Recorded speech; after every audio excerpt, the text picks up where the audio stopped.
সুষ্ঠু নির্বাচন নিশ্চিতে রাকসুর ভোট পেছানোর দাবি ছাত্রদল সহ 5 প্যানেলের 25 সেপ্টেম্বরে ভোট গ্রহণের দাবি ছাত্র শিবির সমর্থিত জোটের কোটা পুনর্বহালের দাবিতে চলছে শাটডাউন কর্মসূচি।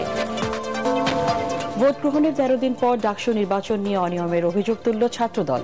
তদন্ত করে বিশ্ববিদ্যালয় প্রশাসনকে ব্যবস্থা নেওয়ার দাবি।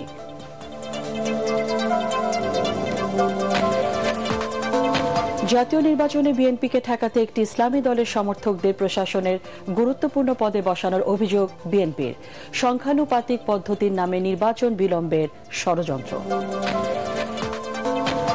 ফেব্রুয়ারিতে নির্বাচন নিয়ে সংশয় থাকলেও দ্রুত ভোট চায় এনসিপি। নাসিরউদ্দিন পাটোয়ারি। ফ্যাসিবাদ বিরোধী রাজনৈতিক দলগুলোর সাথে জোটবদ্ধ হয়ে নির্বাচনে যাবে দলটি। অর্থের অভাবে অনেক উন্নয়ন বাধাগ্রস্ত হচ্ছে, দাবি উপদেষ্টার।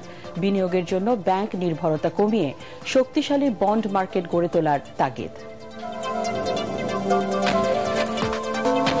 এবং রাজধানীর 98% শিশুর রক্তে অতিমাত্রায় বিষাক্ত সীসা।